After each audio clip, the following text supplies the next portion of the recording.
We're good. All right, welcome back, Button Club members, to another episode of the Safe Sets podcast. I'm one of your hosts, Shadow Fury, and with me, as always, is Ricky Icebeam. How you doing, Ryan? I'm doing good, my friend. I'm doing good. April, man, April hit, and it feels like changes in the air. Things are happening. Yeah, like what is it? Like spring cleaning, like a fresh start. It feels, Yeah, especially once the yeah, weather like really changes. I was paying attention to the weather, and it's been kind of cold the last few days, but I think yeah. it's gonna be like in the 60s pretty soon. I hope so. When we got like teased with it a couple was like a week or two ago with some nice weather, I was like, yes, this feels good. And then right back to cold, 39 degrees, 34 degrees overnight, still have the heat on. It's so I'm funny. good. Like it'll be like 52 degrees outside. We'll be outside in like t-shirt and shorts. It's yeah, it's true. Um And then like one of our neighbors, we live in an apartment complex, and they tell you that they don't really want you to decorate too much, but one of our neighbors goes all out for everything. So Yep. today we saw the peeps, these huge peeps on their porch, and Easter eggs and decorations. So that was like, yes, that's right, the rebirth is Yes. coming. So it's That's the exactly how it symbolism. feels when it goes from, New England weather from cold to warm. Feels like a fresh start for everyone. It does. It does. Shake off that winter rust and get back to living life. And then cool video game stuff happens, and then we end up doing a whole lot less outside of the house, right? Yeah, yeah, but it's like a beautiful day outside to stay inside and play video games. Right. Yeah. I'm gonna open the shades. I'm gonna get some sunlight in here. Get some vitamin D safely, right? Right? Until it has a glare on the screen, then you gotta shut those. Yep. Yep. Yep. Yep. Our back porch too is the same thing. It's all wide open. Yeah, you can see it. So like my TV's right up here. So anytime it's a movie or a trailer or whatever, it's like okay, yeah, we have to close that because that glare is crazy. But So I would say, is there anything else you want to talk about before we get gripping? No, I'm ready to go. Let's do it. There you go. Let's fucking hit it. It's 8:02. We on time. Yeah, we're I on hope time chat, for I hope you're once. paying attention. Let me actually pull up the chat here. So the first thing I wanted to talk about was the fact that I had the chance yet again to enjoy the Fatal Fury City of the Wolves beta number 2. Yeah, I wanted to We ask you got about that. Was there like more characters this time around? so there was only one extra character this time, and it was Tizok the Grappler.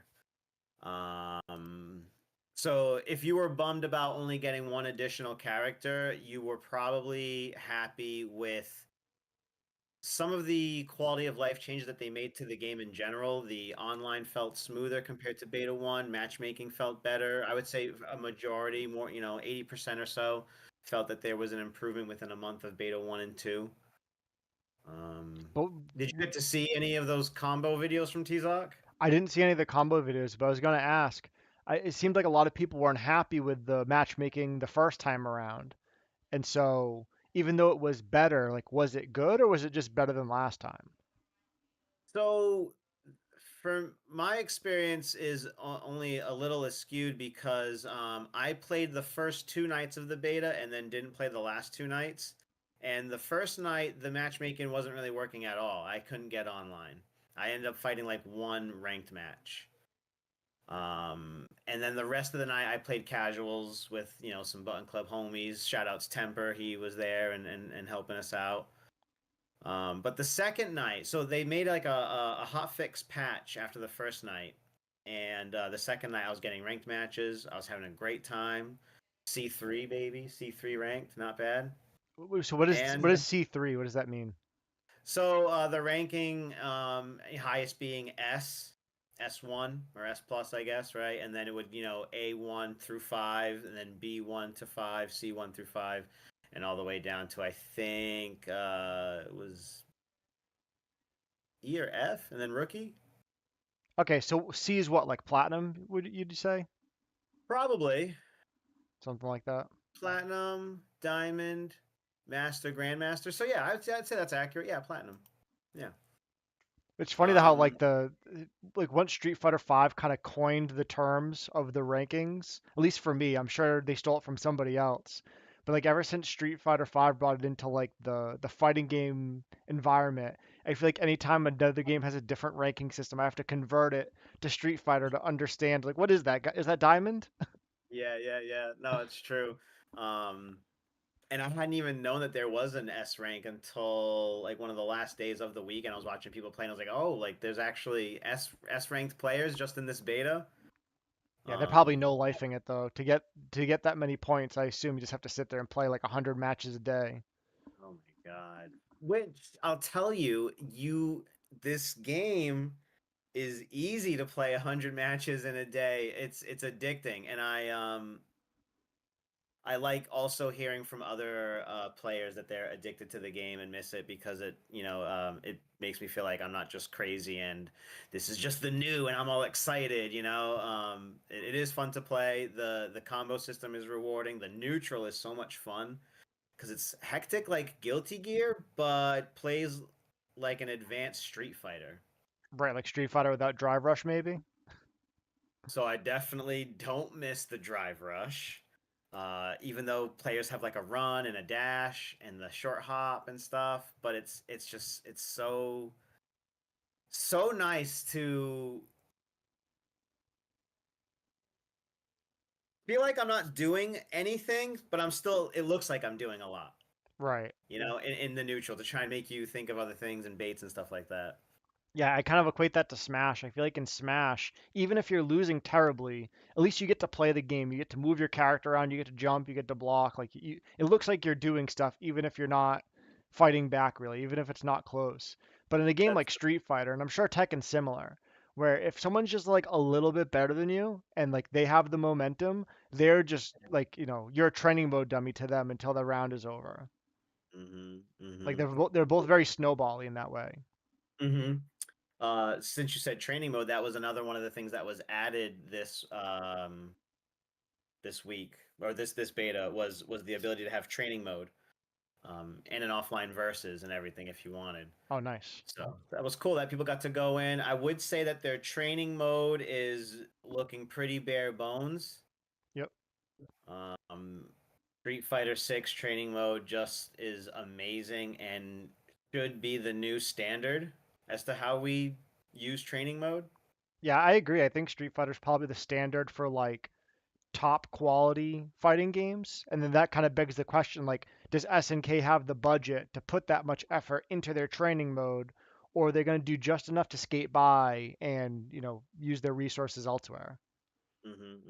Which, those resources elsewhere being where we saw last week, being Ronaldo getting that nice SNK paycheck for showing up and not even doing a single voice line or just Yeah, his likeness. That's it, right? I really feel like that was a missed opportunity from SNK. They should have had him either come in and do it or even just have them go to like an audio studio that's nearby and like basically call them on the phone and be like say this and have the audio Mhm. engineers capture it because I feel Yeah. like it's such an easy thing to do and to have his real voice in the game would do so much more than what they're already doing. hmm hmm Um, so yeah, we'll see. I will say this that there is faith. I do have faith in SNK for what they can do only because I don't have much of a relationship with SNK, but I would say from beta 1 to beta 2, for them to have shown that much improvement, and then even in that one night hot fix, like, no, okay, like, we're not just going to let this weekend go with that. We fixed it. The other 3 days you get to enjoy it how we intend you to. So I think that's quick moving, and I do like that. Yeah, it also makes me wonder like, are they going to put all their eggs into this basket and try to push this game to be like maybe like Smash is its own thing. Then you have Tekken and Street Fighter are kind of the top two. Like, are they trying to push this game to take that third slot where like Dragon Ball Fighter Z used to be and like Strive had been for a while? Or is this just kind of like letting people know like, hey, SNK still makes good fighting games and kind of like using this as like a stepping stone for when the next King of Fighters comes out? So I would say this is if you were to just base it off of, excuse me, if you were just to base it off of the Evo numbers alone, you would see that this game is already gunning for that third spot. Right. and I think it definitely has the merit to be put there.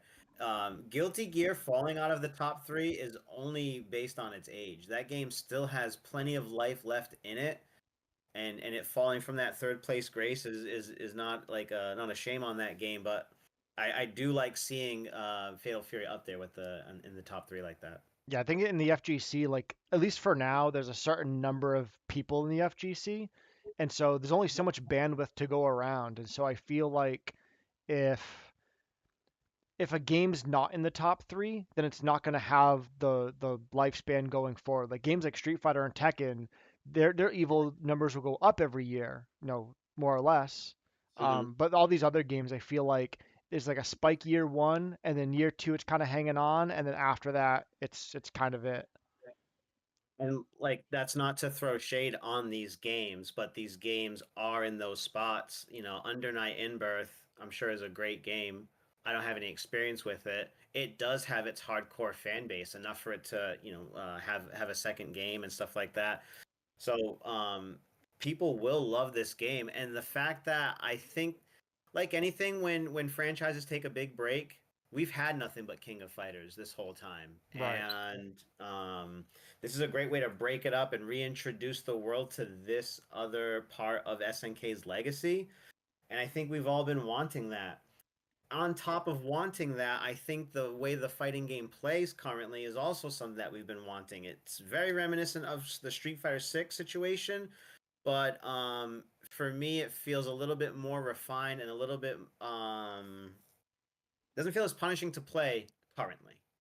Yeah, until and you say currently, I'm sure because people haven't really figured it out yet. I'm sure once the game releases and people really get their hands on it and get to sink their teeth in, they're going to be finding all kinds of crazy setups and combos and routes that make it really hard to fight against because it's just like, what people do when modern fighting games come out. Of course, of course. But the system mechanics dictate the whole game. Yeah, And although the overheat is similar to the drive system, when I was in training mode with a new character, right, I did a this big beautiful combo, 50-60% damage. I got to use 3 EX moves within that combo to link everything together. I had all that fun spending that meter, and when I look down at my rev bar, I'm only halfway torqued.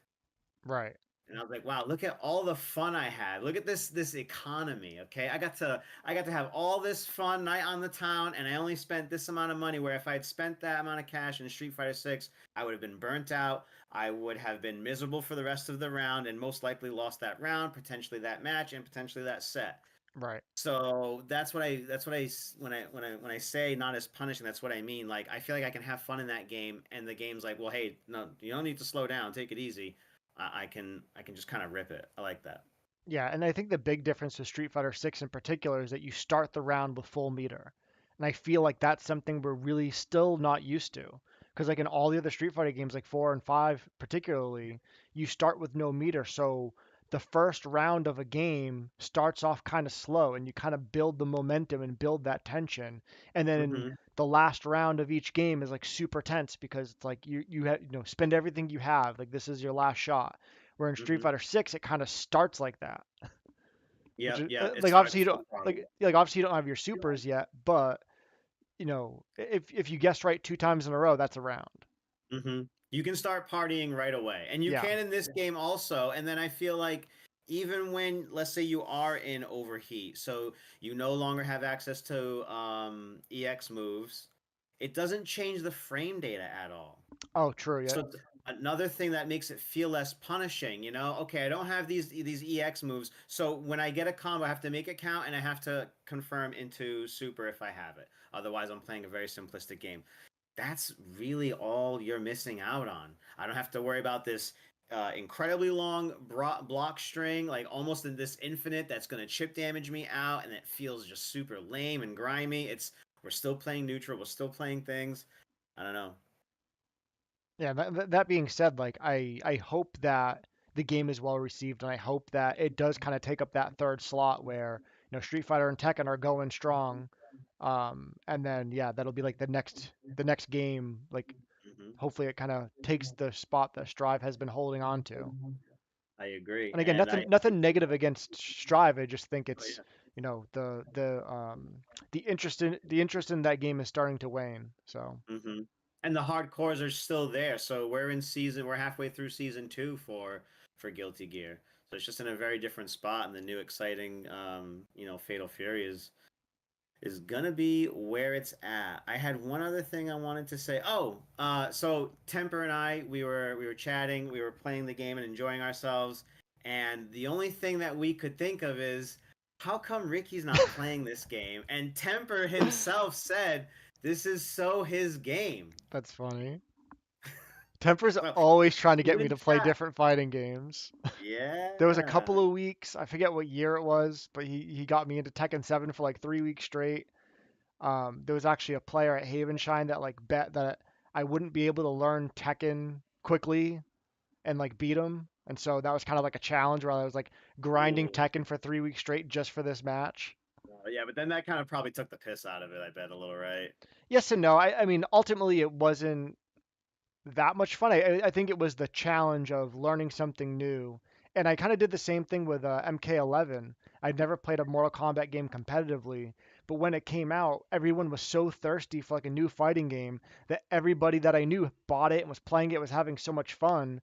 And so out of like FOMO, out of fear of missing out, I went out and bought it and like learned it. And same thing, it was like I grinded really hard for like 3, 4 weeks just to like figure out how to play the game competently. Hmm.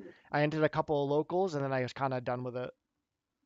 Okay, but what that story tells me is that so you love Street Fighter, and then you went into these other directions that were not like Street Fighter. Yeah, Even though Mortal Kombat's a 2D game or whatever, like the neutral is nothing like Street Fighter and everything like that. I would say that this game feels in that same, not even world, but on that same continent. So yeah, I think that the adjustment would literally just be the frame data, how the characters play matchup wise, and you got the reads, you've got the execution, you've got everything else. So I think you could do it. It could be interesting.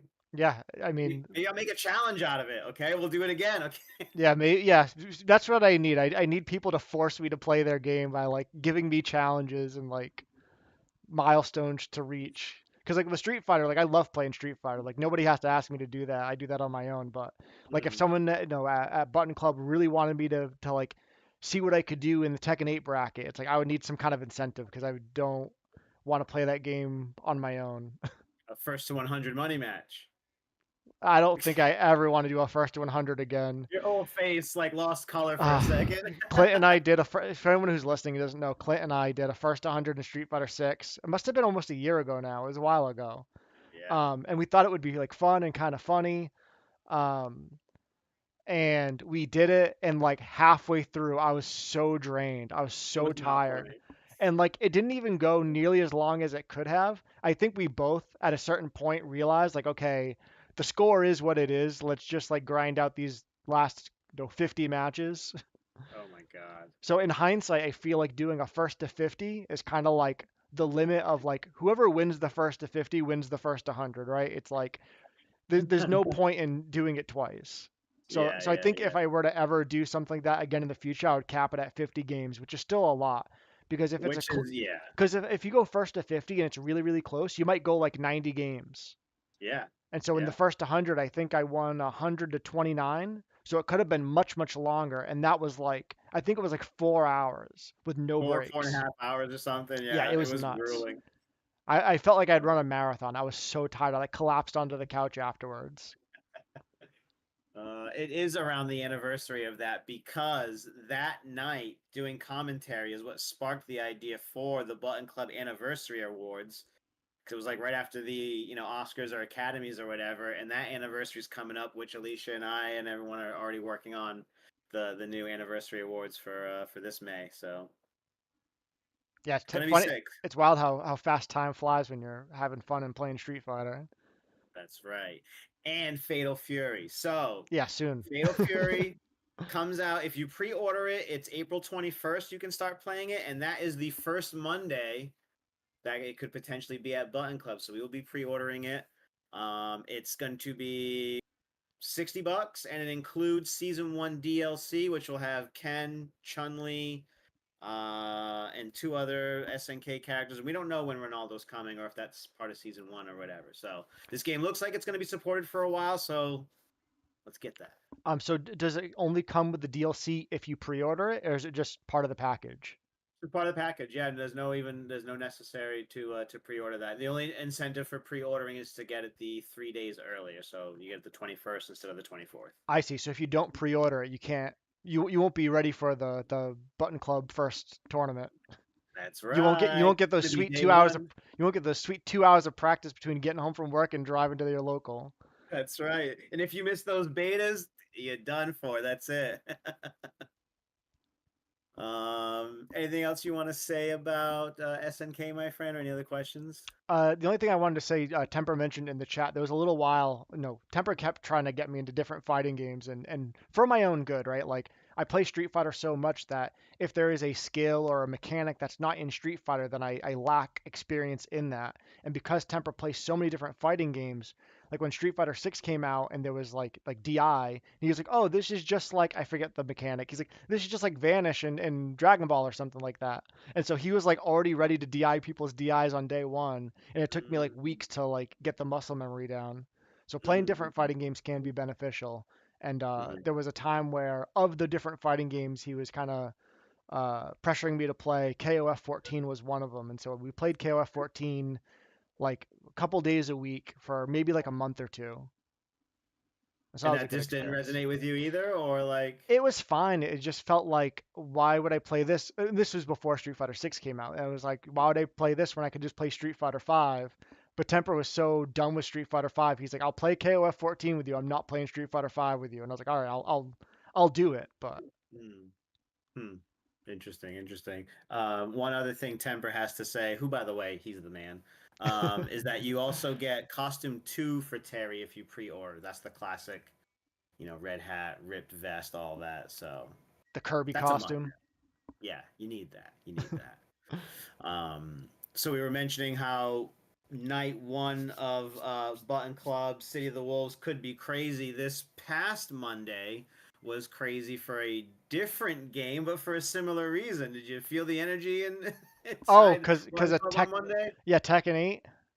Tekken 8 I could hear is losing its Aito mind. anywhere in the venue, anywhere I was. It didn't matter if I was in a set, watching a set, going to the bathroom. I could hear Aito screaming.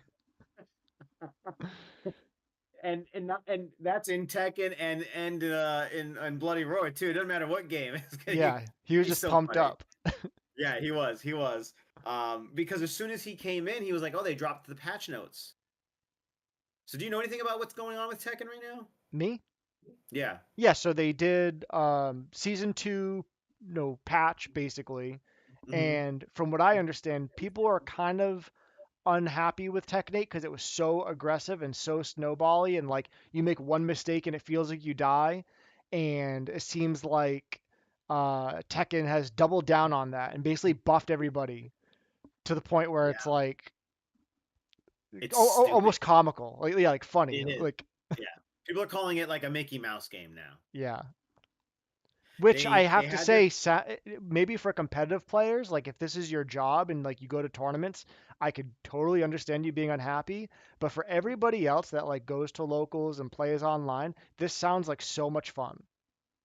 Well, and that's how it was on Monday. Everyone was super stoked to be like, "Oh my god, they just dropped the patch notes." Because I want to say like a couple of days before the patch notes came out, they were showing off some of the things that were going to be changed, and people were already like, "No, no, this is not it." They reverted a throw change. I don't know if you heard about that. I didn't hear about that specifically. If I go to throw you and you tech it, you take gray health chip damage, Wait, even though if I you tech tech it, it. Yeah, I take gray health? you take gray health. Is that because there wasn't a good enough incentive to go for throws on offense? I, I don't know. But they reverted it. Everyone complained, so they're like, okay, all right, we won't do that then. Okay. And then this patch comes out, and they didn't release the patch notes till the patch comes out. So when everyone's walking in at Button Club, they're like, oh, that so and so has this and new moves and all this. and I didn't think we were gonna run it, the new patch. We were prepared to like keep those PlayStations in offline mode, so they would keep the original patch, and we would that would be like the last night of it. That's no fun. Yeah, I thought we were keeping competitive integrity for them. And they're like, no, no, no, we want the new stuff, Yeah, so they're we like, yeah, let it boot rip. that thing up. Yes.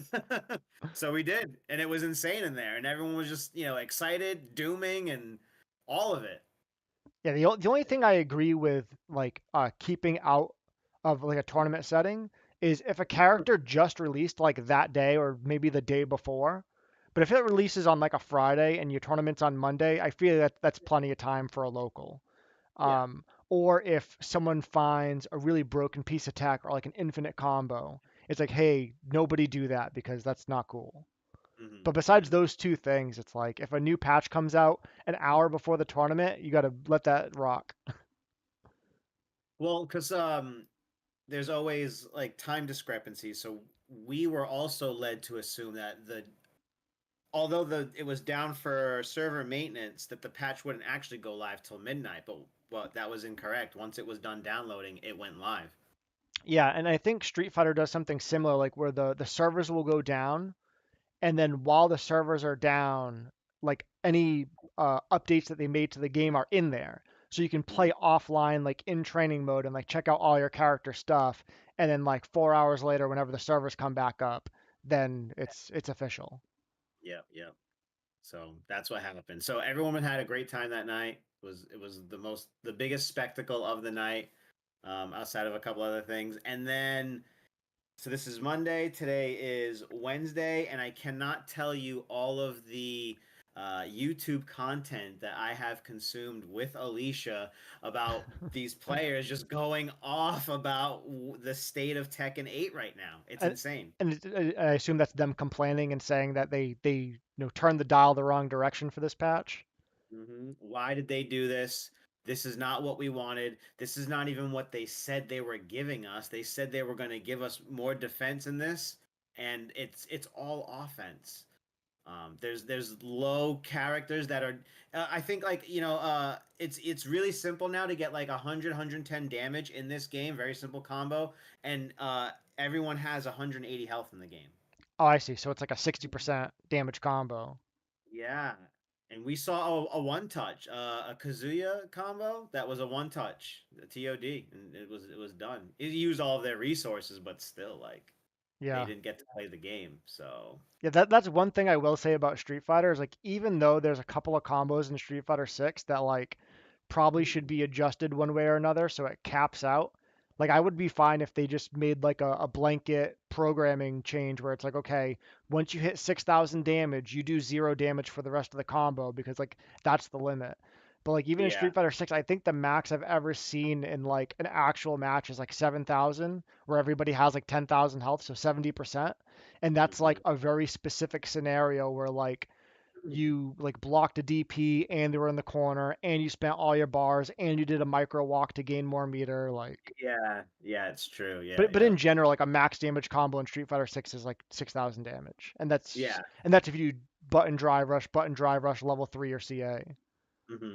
Even like with Bison, I can get like 62 to 6,400 depending on the combo. It is a little more specific. I have to change like the route and stuff, but yeah, big damage in this game. So it's looking more like an anime fighter in a 3D world than it is anything else. This is like Guilty Gear on ice in the Tekken world. That's what Tekken 8's looking like right now. Yeah, and one thing that really makes me wonder, and it would be like, really sadistic if it was true, if by we're giving you defense, it's we're giving you something to defend against. Like the defense comes from within. Like this is on you guys now to be more defensive. You can't just swing crazy because if your opponent touches you once, you die. It actually reminds me of like Street Fighter 2. Street Fighter 2, the damage output was so high and Mhm. dizzies were basically RNG. And Yep. so like any hit you could die. And so on one side of the thought process is, oh, you die in one hit, I'm gonna go crazy and just press all the buttons. But what ended up Mhm. happening in competitive Street Fighter 2 is everyone played so solid and so slow and so safe because nobody wanted to get touched. It was Mhm. actually Mhm. similar to Akuma in Street Fighter Five. Akuma in Street Fighter Five had low health, and they thought this is going to be a wild character. He either kills you or you kill him really, really fast. And Mhm. what Street Fighter Five players did is they picked Akuma and just played it as lame as humanly possible, and got the benefit of his extra damage output without having to necessarily eat all the damage coming in. And so that's Mhm. I kind of wonder if Tekken will go that way because the damage output is so incredibly high. Everyone's going to be like on thin ice. Well, there was 1,500 lines of code changed for this. 1,500 changes made to the game, okay? Which is an overwhelming amount. I don't even know how, as a company, they were able to make all those changes and then revise them all because I'm seeing here from Temper, and I've seen in the videos and through the tech and Discord here at Button Club, Paul has an unblockable. Um, Paul, so if you do key charge with Paul and then do his big death fist, it's like almost it's like 80 damage or something like that. There's just so much going on that looks untested, unbalanced, and even as an outsider watching this game being played and what's being figured out, I I sympathize with the Tekken community. And Zaf posted a thing today on Twitter like, you think like you're mad because Street Fighter hasn't had a lot of content yet? Like, look at this dumpster fire and be glad that you're not in that universe right now. Right. Did you see the shirt that Alicia made and posted today? No, I didn't see it. The running joke with Harada is the "Don't ask me for shit" Oh, shirt, yep, I've seen that. Yeah. right?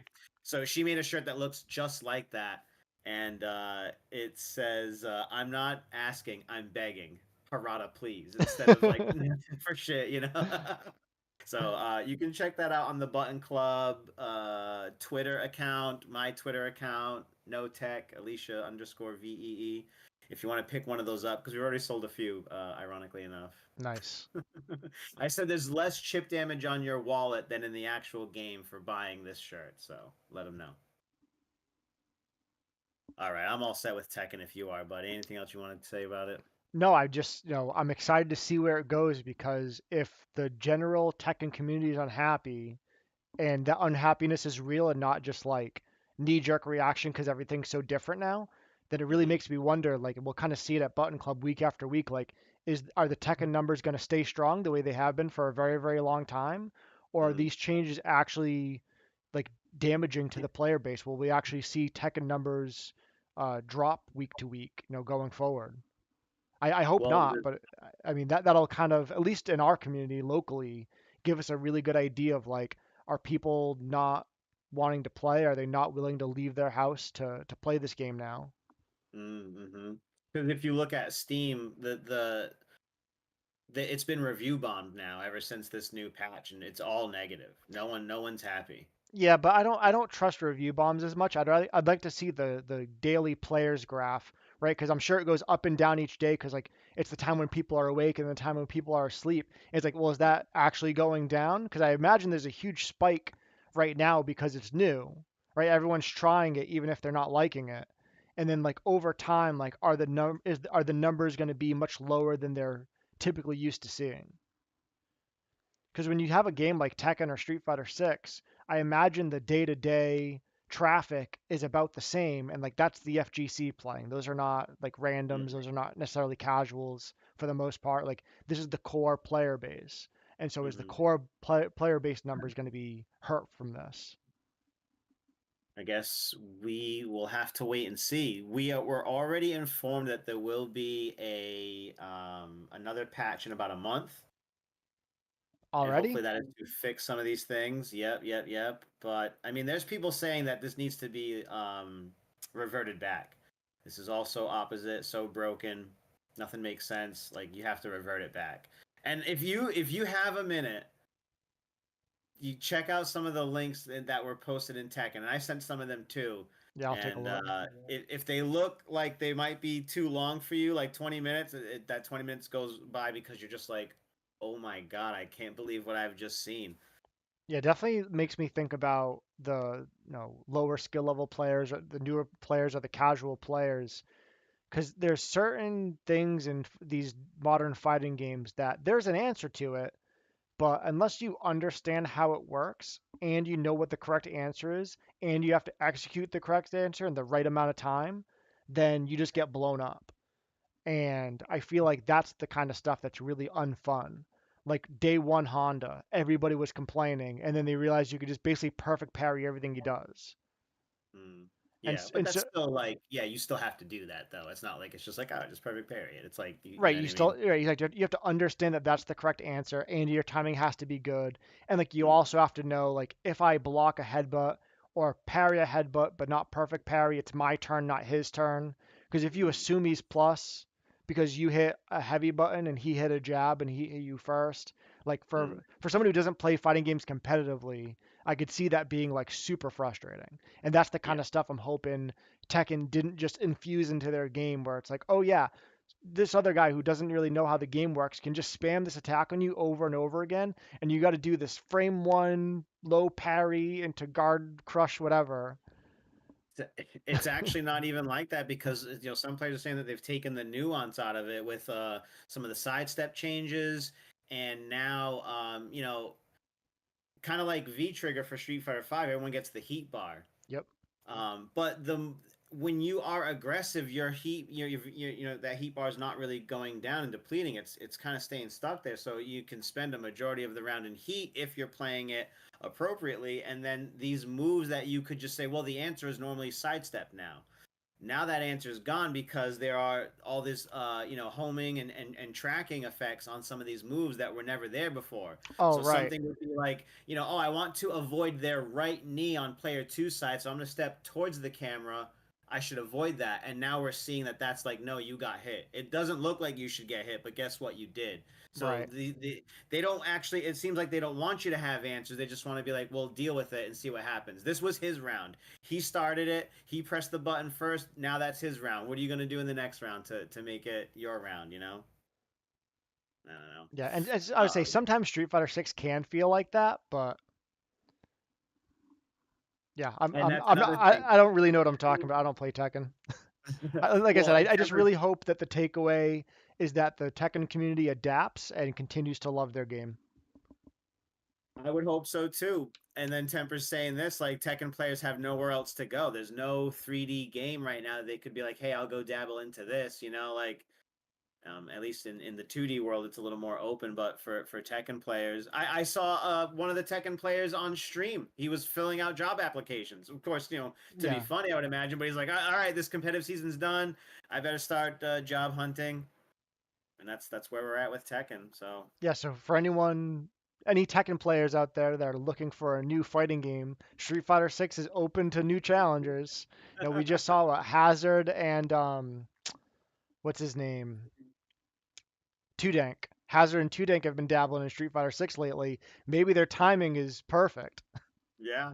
right? Like if Well, then on they're the flip, go ahead. I would say if all of a sudden they're not having fun in Tekken or they're so frustrated because the things their opponents are doing to them is just like, low risk, high reward and they're just spamming it at them. Maybe Mm-hmm. they just spend a little bit more time practicing Street Fighter 6 and come over to the dark side, so to speak. The darkness. Yep. We'll see. Yeah, Tudank and Hazard, and they've had like really good success. It's been great to see those players challenge themselves in that way and how fast they've grown in the game. Yeah, it's always exciting to see someone who's already good at a fighting game go to a different fighting game because obviously day one there's going to be so many things that you're missing that even though you're good at fighting games you're not good at this fighting game yet, but as soon as Yeah, some of those things kind of fall into place and things start to click, it's like you're training at like 10x speed. So like you'll play for 3 weeks and you'll be passing people who only played Street Fighter and they've been playing for like 3 4 months. It's like, oh no, like all my Tekken combos and understanding of like meter management, like this is all coming into play now. I just need to Mhm. learn my bread and butter. Yeah, yeah. Um, I had it and then I lost it. Shit. I was gonna bring back something about Fatal Fury and then I forgot about it. But Well, anyway, well, it's good timing for Fatal Fury to come out because again, if Tekken players aren't having fun, Fatal Fury's right around the corner. that's true. That's true. Yeah, and then everyone, the Street Fighter guys and the Tekken guys can all kind of start at the same foot with a game Right. like that. It's a good call. It's a good call. So excited for that. All right, my friend. Yes. You said, Whoops. So I clicked over here because I want to talk about this right now. all This right, yeah, go. is a post from Street Fighter, and they have an action figure of Fei Long, Oh, that's right. Yeah, yeah, yeah, yeah. and I just think it's incredibly interesting that first of all that they're even making action figures right now. It's 2025. What are we doing? What But do for you them, mean? there's nothing wrong with action figures. I'm just saying it's interesting that we see this one. It's not like they're like, oh, Street Fighter 6 action figures. We're making Ryu, we're making Ken, we're making Blanc. It's like no, like just a random stray Fei Long action figure pops out of the wild, and it really makes me wonder why Fei Long is Fei Long coming season 3. Hmm.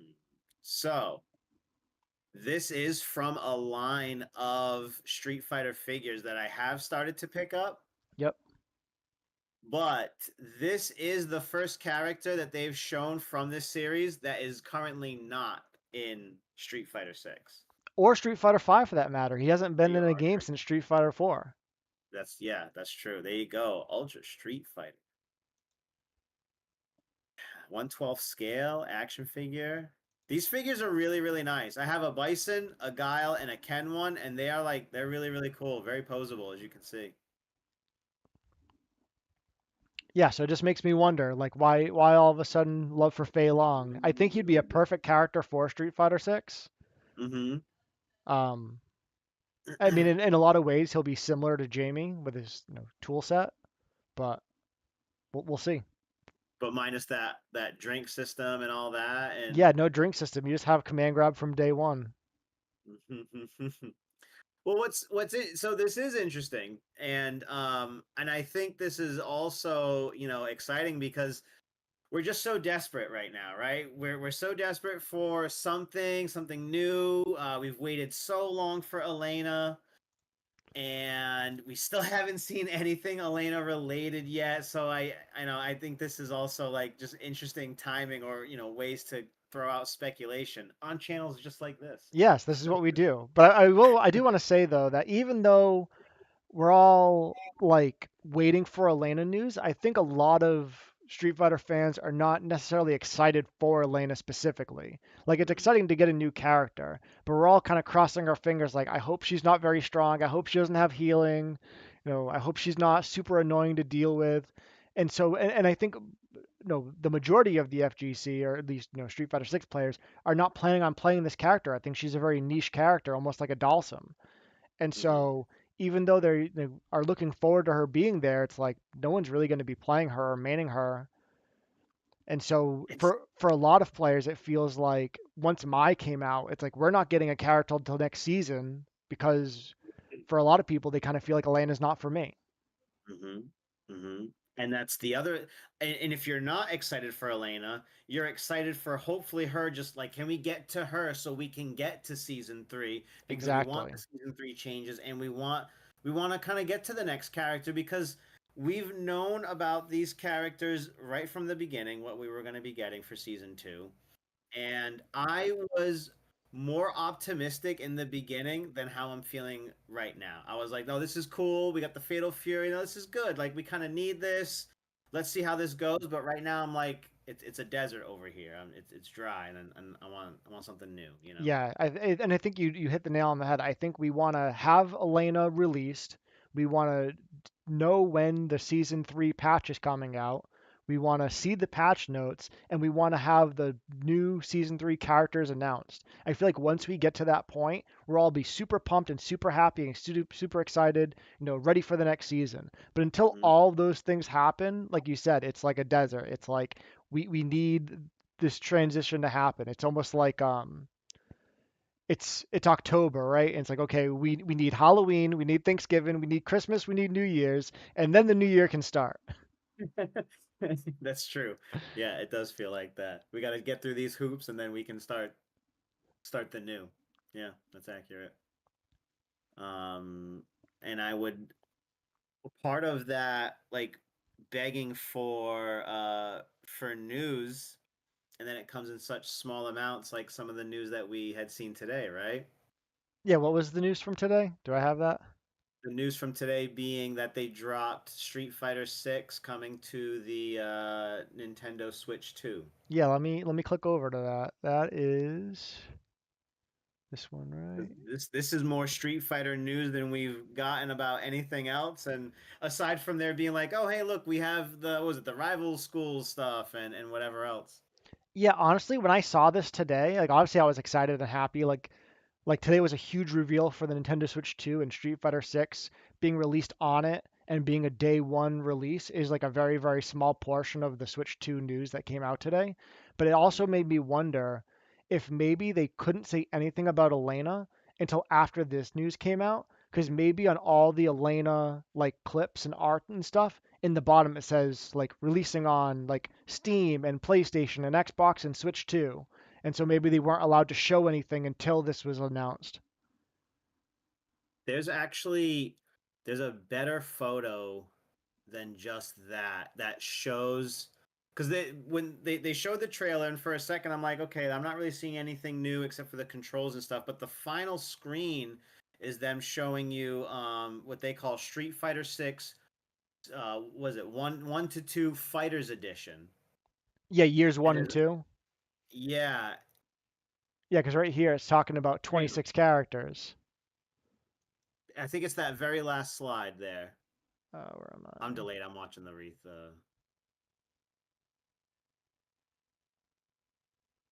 Yeah, so 26 characters, 20 stages. Yep, yep. And Yeah, then years one and two, Fighters Edition, launches same day as the Nintendo Switch 2. hold on. Yep, yep. Bang, right here. This picture right here. So we have a new little like subtitle here to Street Fighter. So instead of like a Champion Edition or Arcade Edition, they're calling this Fighters Edition. Yep. And this is all completely new artwork that we haven't seen there. And right above your boy Ed, who's front and center, surprisingly, is Elena. Terry's in the back corner there, so obviously they want to show that these characters are going to be included. But this is more Elena than we've seen so far, and it was through a Nintendo Direct and not really through Capcom. Yeah. And the other thing that's kind of exciting about this is like the years one and two Fighters Edition is going to have all the season one and season two DLC, like all the stages, like basically everything that we've released so far. Mm-hmm. And on the Nintendo Switch 2, it's going to be releasing for $60, That's which sick. if Nintendo Switch 2 was any other console, they would think, well, that's normal price. But for anyone who's listening and is not aware, the Nintendo Mm-hmm. Switch 2 games digitally are going to be $80. I saw that. And then if you get the physical version of them, they're $90. So they just pushing the digital media even more. Physical media is done. So let's jump into it really quick. It's worse than that. The games that you buy don't have the games on them. When you buy the physical, you mean? Yes. So Yeah. you open the case, there's a game card in there. You insert it into your Switch 2, and the game is not on there. The only thing Mm-hmm. that's on there is essentially a key that allows you to download it. Mm-hmm. Which is the same thing as any disc-based media that we've been using for console, PlayStation and Xbox. It's just the disc is just a key. Right, but in I mean the disc does have the games on them. Oh, okay. I know what you're saying. This It has has, nothing yeah, on yeah, it. yeah. It So allows you to get the download where this is just like, nope. Yeah, okay, I see. so the thing that I find really annoying about that is if a new game is like 50 to 100 gigs, like if you were to buy all physical cartridges in the past, you would save all of your hard drive space on your console for things that Mhm. you wanted or games that are digital only. But I see. now, even games that you buy the cartridge for, you need to allocate space on your hard drive for the entire game. Mm-hmm, And mm-hmm. then what makes this even more annoying to me is if you buy the Switch 2 cartridge that gives you the key to download it, you can't play the game unless the card is in. Okay, yeah, yeah, yeah. And so it's all these things that are like negative about the cartridge, and it costs $10 extra to do it. Yeah. It's like, what's the It- incentive? Like if I just buy the game on the eShop or whatever it's going to be called, then it's $10 cheaper, and I can play it anytime I want, and I don't have to put the cartridge in and out. When I first saw this, I was thinking maybe the cartridge comes empty, but it's kind of like a portable flash drive where you download the game to the cartridge. So like it comes blank, you download it to the cartridge, and then the cartridge holds the game. But that's not the Oh, okay. case. Mm. That would make too much sense. It's there's just a key on it that says you're allowed to download it. How how excited are you for the Switch 2? Does that touch you in any sort of way? Is that or I know it's Pokemon. Yeah, I know for Pokemon's on there for you. yeah, so for me personally, Nintendo Switch and Nintendo Switch 2 is just a Pokemon player. Yeah. You can't play Pokemon without it. And so Mm-hmm. I love Pokemon. I play Pokemon casually slash competitively on the side. And so what I'll probably end up doing is not buying a Switch 2 until a Pokemon game's announced, and then probably getting them at the same time, probably around Yeah. Christmas. Because they typically release Pokemon games in November. Yeah. Oh, okay, So cool. that'll probably be around the time where I try to make that decision. Mm. But in I general, like mean, I'm not gonna buy Switch 2 on day one. I'm not gonna get Street Fighter 6 for the Switch 2. Like there's no reason for me to do any of that. no, no, no. The only thing to get excited about for Street Fighter 6 and the Switch 2 is that little we got some news about it today.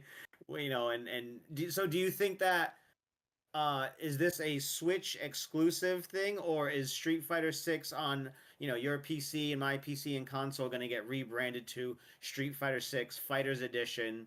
And anyone who buys that, like, that's not just a Switch 2 thing. New players will be able to buy the new Street Fighter 6 1 and 2 characters and all that for the same price. I would expect it to be because I Yeah. think like to this day, like Street Fighter 6 is constantly going on sale.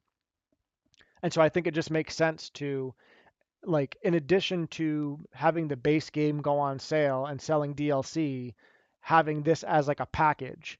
Because the other thing that I've heard in the past is that when a game is released, it gets essentially reviewed, and then until they release a new version of the game, they can't get a new review.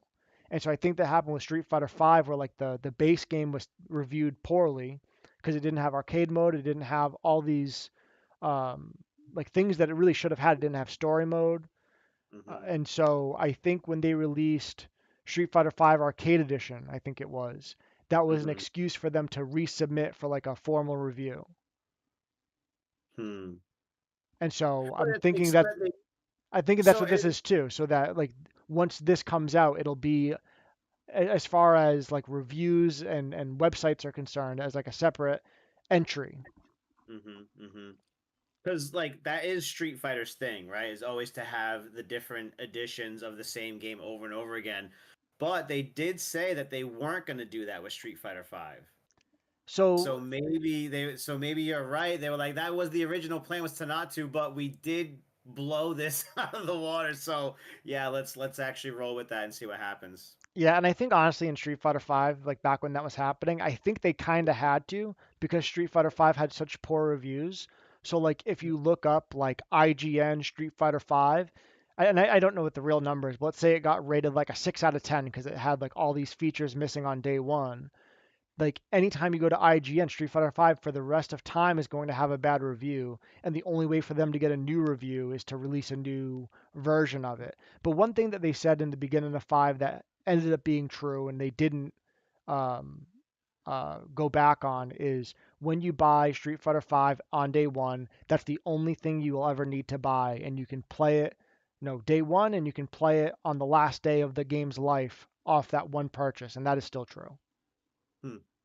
No, these are optional expansions. You get the balance patch. You get access to purchase the characters without buying the new version of the game.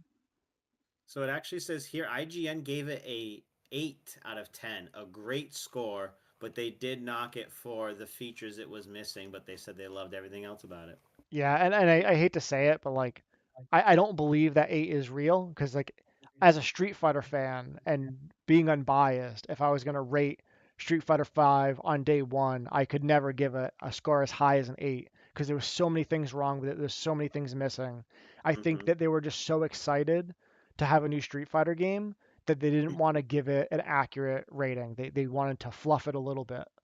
Mhm. Mhm. And so for a day one huge release Street Fighter 5, an 8 is probably less than what Capcom would have wanted, but I don't Mhm. think it's no. I think realistically they probably should have given it like a 5 or a 6. I was gonna say yeah, 6. Honestly, I'm gonna look up Street Fighter 6. Street Fighter Yeah, 6 release should have like a 9 or a 10. Street Fighter 6 yeah, so much better, so much I'm better. pretty sure. I'm gonna assume a 9. Let me just see here. It's also weird that they give flat numbers and not like 9.4 and Yeah. 8.1 because I feel like there's a lot of nuance there. Like there's a huge difference between like an 8 and a 9. Mhm. Mhm. They gave it a 9. Yeah. Yeah, makes sense. So I remember like the old gaming magazines that would give you the reviews on the side. Remember, and it would be like the guy's face, like whether it was like boring, okay, or like like freaking out with excitement. You know. Right. But honestly, I feel like even websites like IGN have, not that they've lost their touch, but I think a lot of people don't really trust their reviews very much. Like if IGN says a game is great or if IGN says a game sucks, the first thing I'm going to do is like go to YouTube and see what like YouTubers are saying. The D- d- hardcore fan base. yeah, to see if they agree or disagree. hmm Yeah, you gotta be careful. It's like Rotten Tomatoes, same thing. You know, like oh, this movie did so poorly, but I like it. Or that's why you should always try something, right? Yeah. But so really quick, we didn't talk about this topic, but I wanted to bring it up really quick. There's a game on Steam that came out. It's an indie game, and it's called Schedule One, and it's basically like a drug dealing simulator. I was And talking to a client about it today. dude, everyone loves this game. I bought it for my wife. She's been playing it nonstop. Like That's it, hilarious. and I just think it's like a reminder that like games don't need amazing graphics. They don't need to reinvent the wheel. Like you just need a game that's simple and fun and repetitive and that's it. That's the whole recipe. That's all you need. hmm Yeah, I've been watching people play that. Alicia said it to me. She was like, "Oh my God, there's this drug dealer simulator game called Schedule One." And then one of the guys I like to watch, his name's Queso. Oh yeah, He started that's the playing one it. my wife was watching him and was like, "Oh, I need to try this." That's so funny. He's hilarious. He's Yeah. so funny, Queso. Um, I found him when he was playing the Silent Hill demo that came out like last year. Yep. Um, oh man, yeah, so funny. Alicia right now is playing a alchemy potion making game. Oh cool. If it's the one I'm thinking of, I think I saw that was like I think I'd put it on my wish list at one point. Games like It that are looks so really cool cute. and so fun. hmm Like they don't even need like action-packed gameplay. It's like mostly menus. hmm But she likes it, and when you get to a certain age, or sometimes certain days, just you don't want that like crazy competitive game. Excuse me. Yeah, I You think I kind of just talked want about it to. a couple of weeks ago. There's a game that my wife and I have been playing together called Plate Up, and it's like a cooking game where you have to work together. And like I've been running the kitchen while she runs front of house, and like we're communicating. It's like that's fun. And for her, sometimes she'll feel stressed about it when we're playing. And for me, I'm Yeah. like, this is so much less stressful than Street Fighter. I can do this all day. If you're This, stressed, I'm having a great yeah, time. this is my calm. This is my calming game. That's funny. My heart rate's below 100. Yeah, right. That's good. You ever play Happy Humble Burger Farm? No, I Do you think you. like I think you told me about this though. you gotta play it. You gotta make the food and take the orders if you like that. But then there's the twist of horror in there that I really like. So Yeah, I'm not so much into horror games, but yeah. All right, my friend. What else we got? we have, let me click over here. We have new t-shirts. Yeah. So this is official Street Fighter branded clothing from nerdsclothing.com, and this is a brand new line of chibi art Street Fighter 6 t-shirts. I do have to comment about the price though. I think $33 is a little bit much. I feel like for hobby t-shirts like this, 20 to Yeah. $25 is kind of the sweet spot. And like Yep. up to 30, I can kind of get behind. But I feel like once you cross over the 29.99 boundary, now you're in like premium territory. Like, I don't know. Especially for a cotton tee. Yeah, like if these were all 29.99, I'm like, oh yeah, like the ones in the cart right now. It's like, but for me, like once you cross that line, it's like that's a lot of money for a t-shirt. It is. It is. If it's not 100% cotton, it's gonna shrink, or like it gets all dilapidated after a few washes, and you're like, man, this is an expensive shirt. But even if it is like the highest quality t-shirt and the art looks great on these, they're super cool shirts. But still, at the end of the day, it's like $33 on a shirt. It's like I can get it no instead of this awesome cool chibi Luke blue t-shirt. It's like I can just get a blue t-shirt from Walmart for like $5 or $6. Nothing on Yeah, it.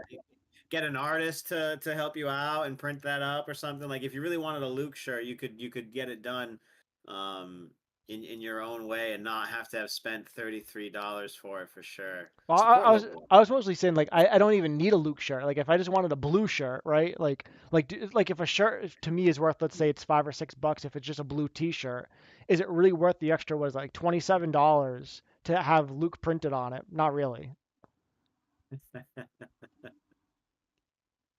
But I do like Yeah, this Luke shirt. I am it is eyeing it. cool. I like the Honda one. I Yeah, despise Honda, but I love that color and artwork. That one's actually. Can you scroll down a little bit so I yeah, can of see some of the other course. ones? Even the Dalsum one looks cool, and I hate Dalsum, and I hate anybody who plays Dalsum. Yeah, Tomlet Yeah, Lucky D. and yeah. So wait, it's only these 8 shirts? That's it? No, there's more. Okay. I'm So sorry. I'm a little behind. My fault. yeah, so all the way down to the Zangief is the chibi shirts, and then this Laura shirt is like part of like a different set. That Guile one is sick. I mean, they all look really good. I feel like when you see your character, that's when you're like, oh, these shirts are so cool. The Geef one is cool. I even like the Ed Huh. one. It reminds me Yeah, of like what are those the cups that have like the blue and the purple squigglies on it, like yeah. the throwaway cups from like the 90s. Yeah. Like I love a lot of this Street Fighter merch, this officially licensed stuff, but that you do get gouged in the price for it, and I feel like there's been jackets and hoodies, and it's like, I'll spend, I will spend up to $60 on a hoodie. I'll give you Yeah, that. yeah, I agree with that. Like up to $30 on a t-shirt, that's the limit. Like up to $60 on a hoodie, that's kind of the limit. Hmm. But like 90 to $100 for a hoodie because it's No. got something on it like that, I really just can't. There was a couple of jackets that I saw. I'm like, oh, how much could these jackets be? Street Fighter, it's like a $500 jacket or some shit. Like I'm not doing that. Yeah. I'm glad it exists and people bought it and they flex it at the tournaments and they look awesome with it. But Right, but I just feel like at this price point, it's like if a Street Fighter player is buying these, they're buying one shirt. They're buying their main character and that's it. But like if these yeah. shirts were much cheaper, if they were selling these for like $15, then people would be buying like three, four of them at a time. Or even like, yeah, some sort of incentive to be like, hey, the more you buy, the more of a deal we'll get. If you buy 3 of these, we'll do $20 a shirt. How's that? You'd be like, okay. Yeah, exactly. And at that point, you're like, I have to buy three. I'm throwing money Yeah, away. exactly. Yeah. But I do like Um, but regardless of the price, I do like these shirts. They are super cool. The yeah. price is the only negative thing I have to say. Because I also Whoever like that artist that is. when I first looked at them, it was like this, and I was like, oh, they're just like all black T-shirts with characters. That's interesting. And then I scrolled down, and the blue Luke one popped out at me. It So was meant yeah, for you. so a lot of the colors on these that are not just black, and I think this, no, that one's just like black or gray. But I think the ones that have like brighter colors or like colors that really match the character, like this pink Kimberly one looks really cool. Hmm. Um, I think this purple Drury looks really cool. Yeah, these are good shirts. I'm tempted.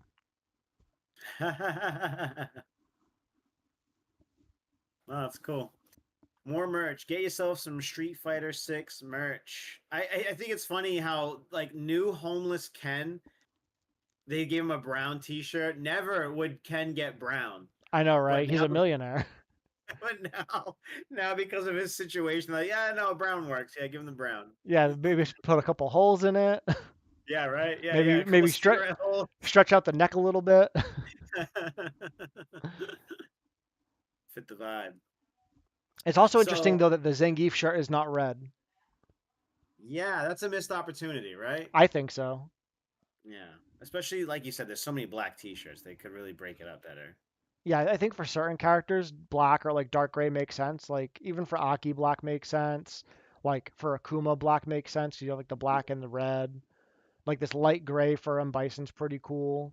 But like a lot of these characters kind of have better colors. Like DJ could have been like a bright green or even a yellow. Mm-hmm. Yellow would have been sick. Yeah, like Bad Brains yellow. Yeah. Oh yeah,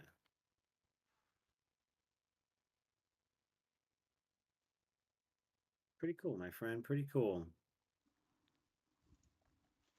Um, I saw you and my brother talking a little bit this Monday at Button Club, and you had your phone out showing him some characters. Yeah, we were scheming a little bit. I was telling him that a lot of times with Street Fighter players that are relatively new to competitive, that they tend to bounce around from character to character.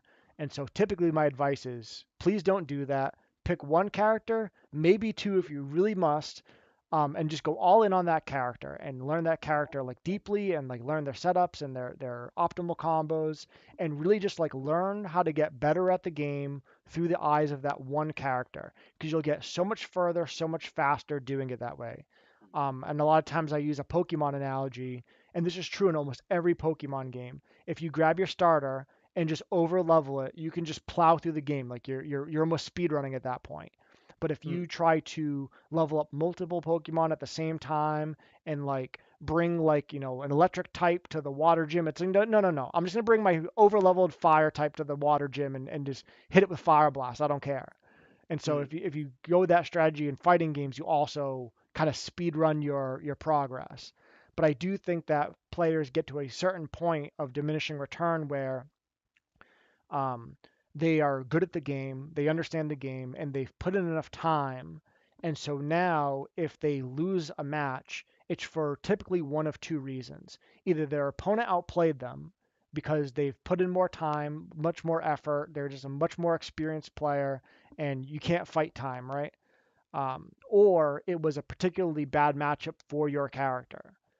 And so the first one I mentioned, where someone's just been playing, 5, 10 years longer than you, like you're the underdog, they beat you, you're not going to change that anytime soon. But if you run into a bad character matchup, that is something that you can like make progress toward in the short term.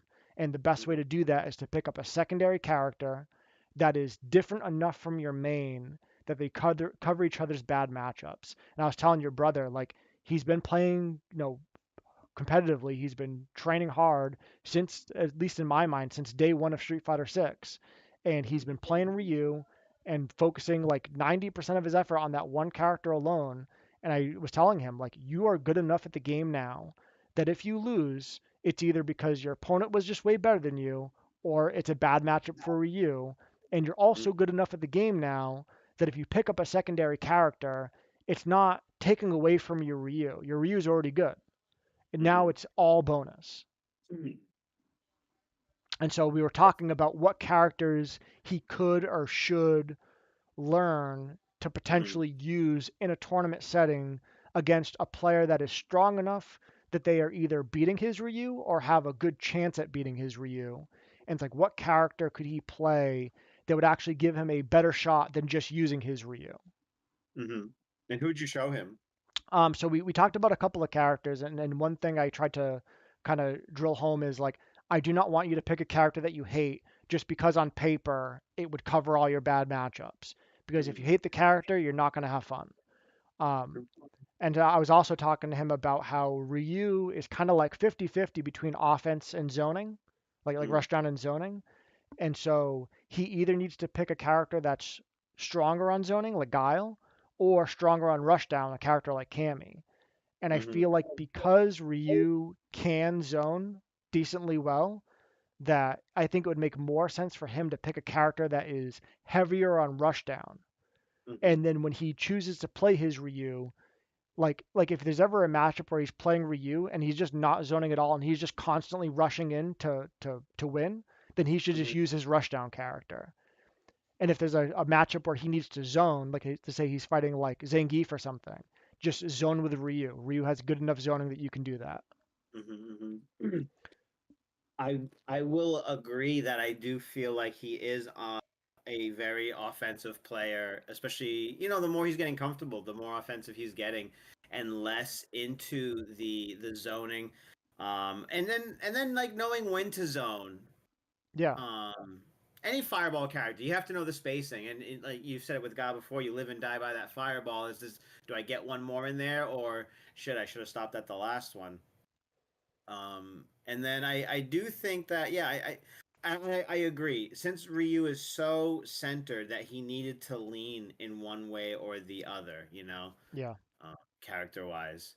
So what was his response to wait, who did you say who you thought again, or So there's a couple of characters that I think could work, but the one that him and I kind of softly agreed to try just to kind of see how it goes is Juri.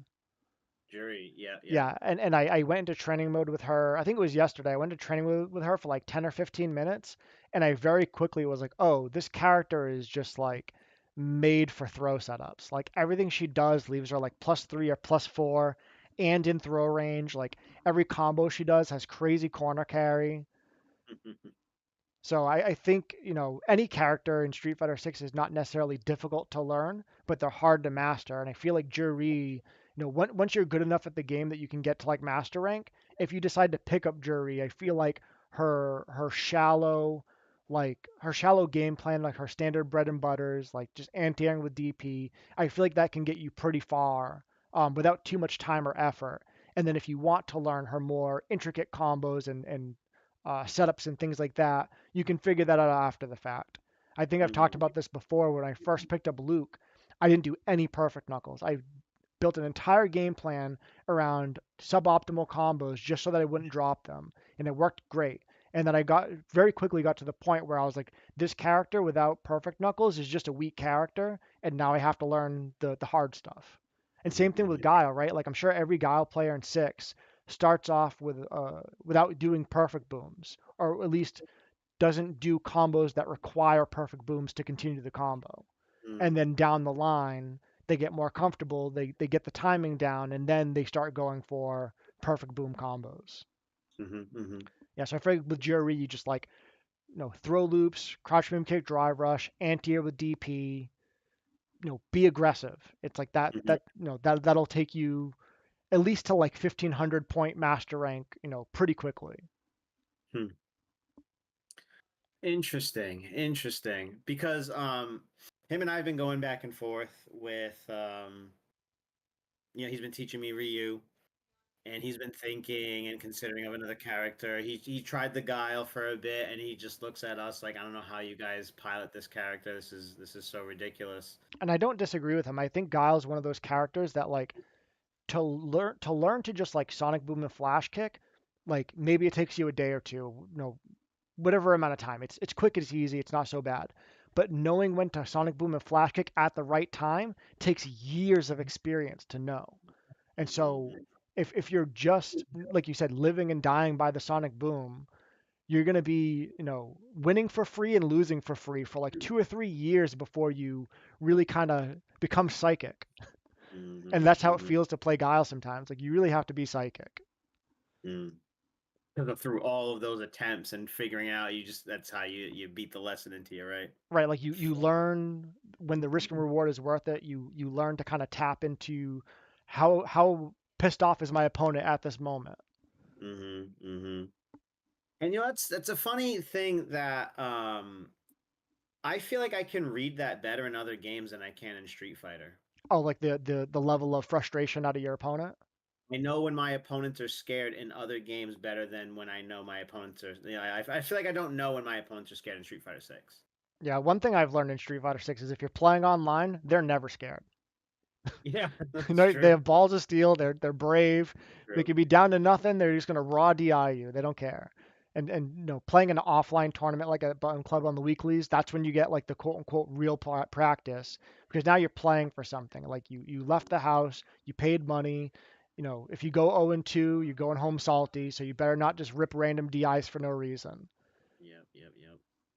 No, and I played Soul Calibur recently with one of my Soul Calibur friends, and that's like understanding the flow of the match and knowing like, oh, he's shitting right now. He's so scared. I can do whatever I want, and I'm gonna do something dumb, and it's gonna piss him off 3 times, more because like I can't believe you did that. I have that kind of control in that game. I have. I think I have more control with that in Guilty Gear also, but not so much in Street Fighter right now. And do you think that's because you're not playing a grappler in Street Fighter 6?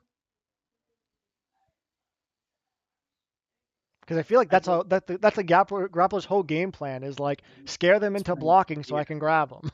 Yeah, it's playing with the fear, and that could be it, because there's no grappler in this game that I'm like, that's it right there. There's really only one grappler. If we're being honest, like Zangief is the grappler. There's other characters with command grabs, but Yeah. they really don't function like grapplers. Even Manon, like yeah, she has a command grab, but unless you have it at level 3 or 4, it's not scary.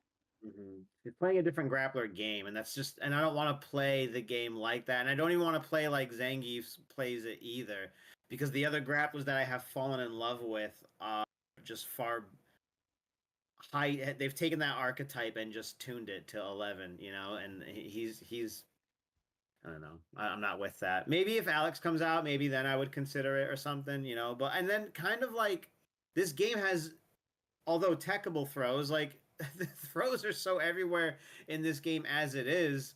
Do I even need that? We'll see. Because the other choice for Kevin was to pick Bison. He Right. also considered Bison because he thought that that would really help him around the fireball game, have be as damaging and as hard hitting as Ryu can be. Yep. Because he even considered Marisa for a while. Oh He was wow. like Yeah. Marisa, and I'm like, yeah, but like, I don't know. I feel like Bison does what Marisa wants to do even better.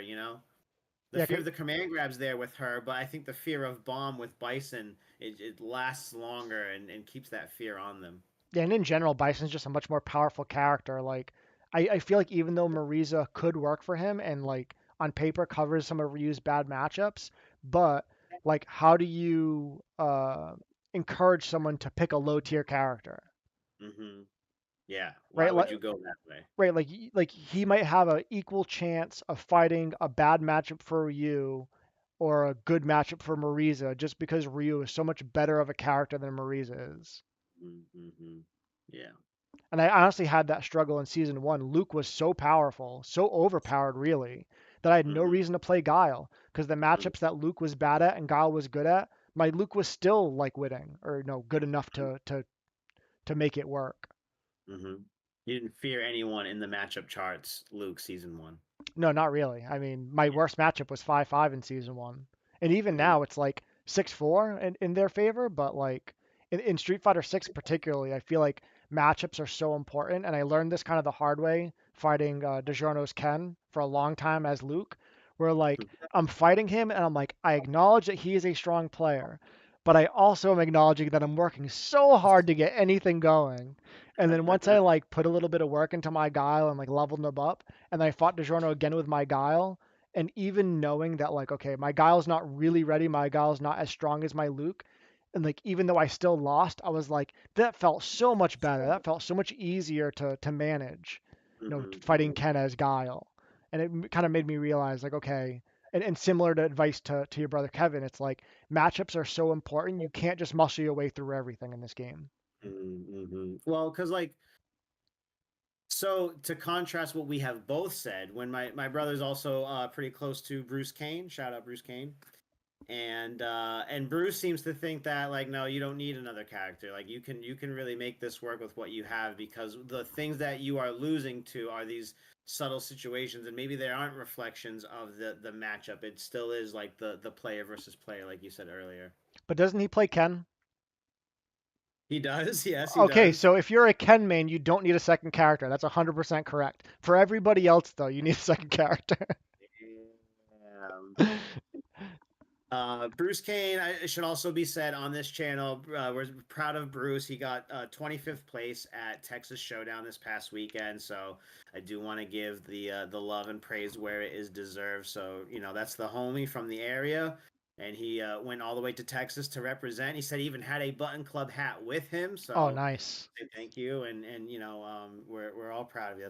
That's a great high placing, and I can't even imagine how many competitors were in there. I don't even really know, but I'm sure it was a lot to get to 25th. So Yeah, I think it was just shy of 300. I think it was like between like 275 and 300, which is a lot.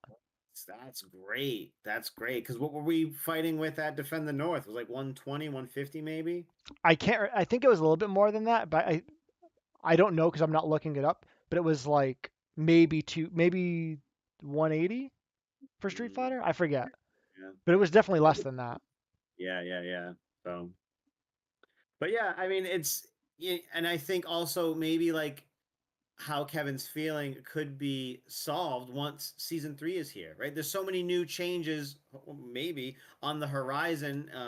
We don't know when, but like season 3 is right around the corner. There are some things coming, so maybe Ryu stays the same. He don't have to change nothing. That and when the other characters get changed, that moves him up. Maybe Ryu gets nerfed, and now you know what? A second character is not.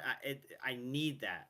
It's Right. it's not even an option if I'm gonna go back and forth. I need another character. Yeah, so I would argue that because that's probably true, that something's going to change. It's either going to be in his favor or not in his favor, and he has no way of knowing it and no way of controlling it. Now is Hmm. probably the best time to start learning a new character, just in case Yeah. he does need it. He doesn't have to start from day one on day one of season three. He could have a pocket jury or a pocket whatever character he ends up landing on that has a couple of weeks, leveled up already. Hmm. That's true. That's true. And I also know he's going to want to be. My brother told me he's picking up City of the Wolves. He's Oh yeah, buying it.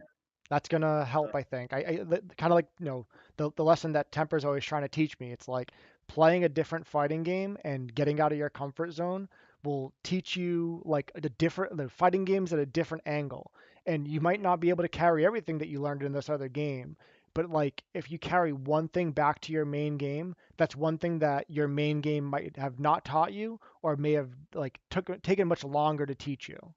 Because the first thing, we always want to go, oh, that's just like this. And like you said earlier, when V Trigger was there and was like, oh, it's just X Factor all over again. And that's why I stopped playing that game. And we all have, these things that can get tiresome mechanic wise in this game. So it is good to just, move on and see something else. And even if City of the Wolves doesn't become his main game or whatever, doesn't matter. I think it's just great that he's playing and learning. Yeah, and a big example of this that I'll bring up is like with Tekken, anti-airing is kind of not really a thing, right? Yes, And not so a when I transferable skill. yeah, so when a Tekken player comes to Street Fighter, the first thing they need to learn, and this is probably true for everyone, but the thing that they're going to struggle with the most is anti-airing because they've never really had to do it before. And so Hmm. if there was a move in Tekken, and I don't know if this is a thing, but like, let's say Akuma does like demon flip dive kick, and you can like crouching heavy punch it in Tekken. It's like, well, if you're a Street Fighter player, that's going to be easy. But if you're a Tekken player, you've never done that before. So that Yeah, would be yeah, like a skill that you bring back from Street Fighter that you wouldn't have learned in Tekken normally. that's true. That's true. I think the 3D games and Bandai Namco with Tekken and Soul Calibur, they do a great job of because those games play a little bit slower by comparison to Street Fighter. I think there's a lot of things that you like. I really understood whiff punishing through Soul Calibur Yeah. because all those moves were just so much longer and everything. So I really got to be like, oh, like no, that's a whiff. I can get it, and that made me look out for it in the 2D games and stuff like that. So. Yeah, that was one thing I noticed when I played Tekken for a very short amount of time, is because at that time I was getting much better at whiff punishing in Street Fighter 5, which was not an easy game to whiff punish depending on what move your opponent's whiffing. Because I was pretty successful whiff punishing in 5, when I played Tekken 7, I was like, man, everything is so whiff punishable. Like Uh, everything's so slow. You get an extra second to be like, wait, do I hit him with one or forward two? Which one am I gonna do? So yeah, I'm just gonna sidestep. Yeah, I yeah, got yeah. this. Cool, cool, man. Is there anything else you want to talk about for the night? We're almost at the hour and a half mark, right? Yeah, I think we talked about a lot, and I'm hoping that maybe between now and next week there'll be some kind of Street Fighter news that pops up, and that'll be exciting to talk about. Maybe a Elena release date, maybe a gameplay trailer, something. Something. Okay, I'm getting more from this cup of water here than I'm getting from Capcom lately. I don't like it. One last question I had for you. City of the Wolves, obviously they did a beta. That beta's over. Is there like a free demo or something that's out? That's a shame. That's No, a missed opportunity. I feel like fighting because games should release a free demo with like two characters and just offline training mode only and just let people grind. yep. DiGiorno asked if we were going to be running City of the Wolves on Monday, and when beta one closed, out of curiosity, I tried to open it again, and it didn't even give me the option. It's just said uninstall. So we were hoping that maybe since there was versus mode and training mode, that this would be like the beta would stay and be a demo with that information on it, and it wasn't. It's just said uninstall all over again. So I do agree. It would be nice to lightly continue playing that game from now till then, like we had with Street Fighter Six. But Yeah, because that was a thing that we haven't talked about in a while was the crack for Street Fighter 6. yeah, yep. And there's the crack for this too, and everything, and So there is a crack for City of the Wolves? yeah, and DiGiorno was showing it to me after the first beta. I never put loaded it up, and because they think the things are still gonna change. Yeah, that's true. And like for me, that initial muscle memory to set is so important with good habits and execution that like if I learn a combo now, it'll be really hard to unlearn it. Where if I just kind of learn the game and the mechanics, Temper was showing me some combos, and they had already changed things from beta one to beta two. So like when I did stand in heavy kick to feint, I was +5. Okay, now +5 in Street Fighter, that's a jab, right? Yep. Same thing in City of the Wolves. My standing light, crouching light, all that. But my crouch heavy is also 5 frame startup. Oh wow. Didn't make any sense, but it was the combo because of a little frame thing. So we're like, okay, so now this is the combo. Let's build the path this way. Um, when this game comes out, Temper and we got a blood pact, whatever. We're gonna be like this, okay? And we're gonna play the shit out of this game, and I'm going to just learn so much and just hopefully just skyrocket. Every other game that I've gotten into, it's been like I've learned on my own, and once I got the foundation, then we get the help. I would love for this game to be like, let's go, teach me everything there is to know right off the rip. Yeah, and I can say from experience, Temper is an excellent, fighting game training partner to have. He Yeah. plays the game, he practices the game, he studies the game.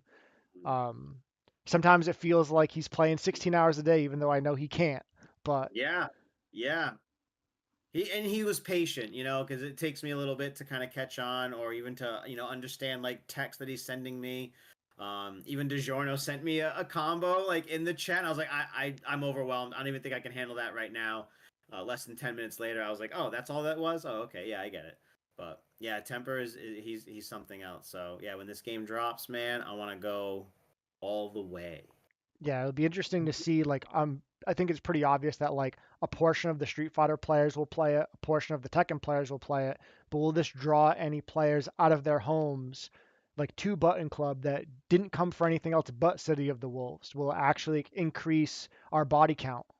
And I think it could because I think when you get a new game, regardless of how established a scene can be, there might be players out there who are like, I've been playing Street Fighter 6 and Tekken 8. I had no idea you guys were even here. But because of the City of Wolves promotion or this and that, and I saw, and now I know about Button Club, and I'm here for that and then some. So I think so.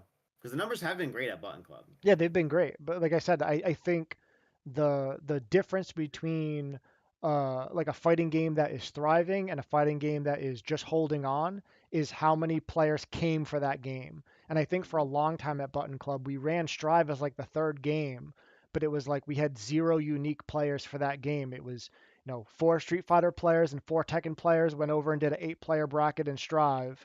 But if we're not Yeah. getting any unique players, if we're not increasing our body count, then it's Mhm. it's not a no. it's not a negative thing by any means. I'm glad that we're doing it. Everyone's having a good Yeah, time, it's but much safer.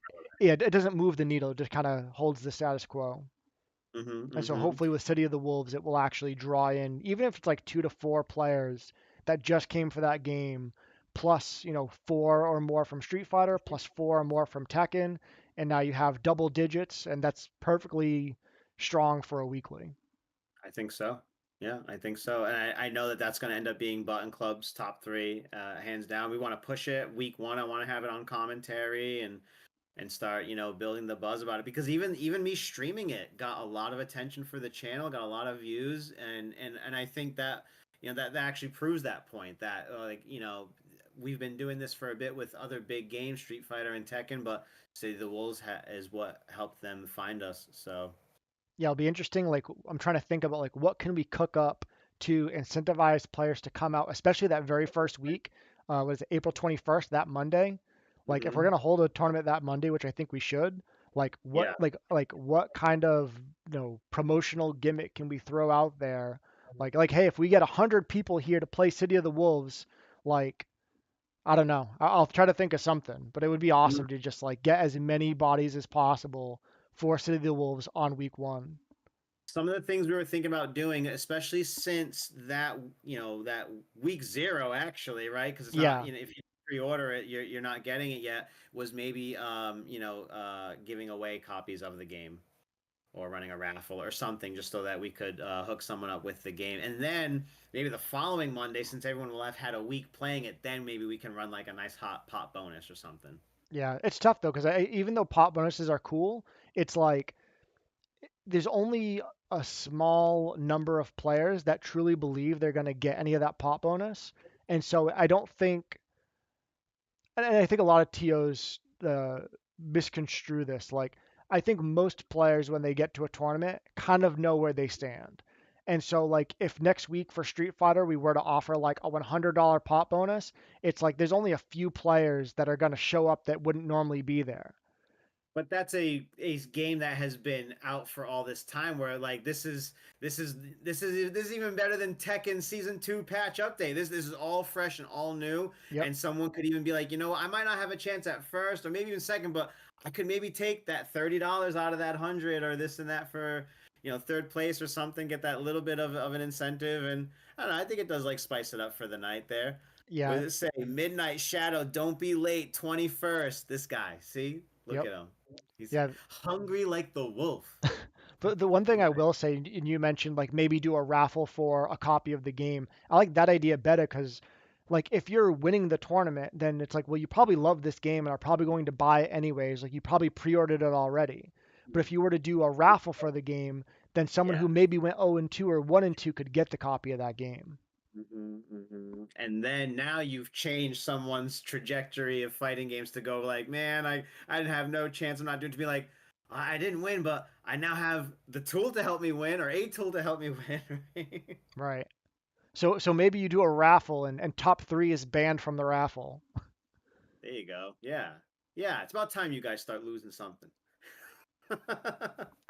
And then with the award show right now, we're doing the superlatives. So I don't know if you've seen any of that in the Discord. I haven't been paying attention to it now. Well, it will require some voting. So if you are in the Discord and you want to see certain people win or not win or win multiple times, uh, then No. head to the Discord and start the voting process. Alicia has put, as she always does, a lot of work into streamlining this. It'll even give you how much of the survey you've completed, multiple options for all the categories. We have a few returning categories, lots of new categories and superlatives, and most of them are lighthearted and fun. And we got a couple like MVP looking ones and stuff. So Yeah, I think I need to make a T-shirt that says "Please don't vote for me." please don't vote for me. Don't vote for Ricky 2025. And it's just, one of your pictures. We'll use Yeah, the yeah. The the emo. pog one. Yeah, the emo. Yeah. Don't vote for me. All right, my friend. Want to wrap this episode? Yeah, yeah, I think we did it. We talked about a lot today. There's a lot of exciting Switch 2 news that isn't necessarily fighting game related. So Yeah, yeah, I I think like I think that. we covered a lot. Oh yeah, no, it was good. It was good to get like to touch on the other topics, the other games and things going on around the world. And it's not just fun because it's all we can talk about because there's nothing else with Street Fighter, but it was nice to break the mold and have a couple other things to chat about together. All right, guys, that's going to wrap it up for this week's episode of the Safe Sets podcast. Hopefully, you have enjoyed it tonight. If you have, give this video a like, subscribe for some more content, and comment down below what your favorite part of the video is. We will be back with Safe Sets next Wednesday at 8 o'clock. Until further notice, right? And, Yeah, yeah. hopefully there's some stuff to cover. And then check us out every Monday at 8 o'clock. We'll be at OmniSource Games running our weekly tournament. So we'll catch you guys on the next episode. Keep pressing them buttons and Stay safe. have a good night, everyone. Thank you.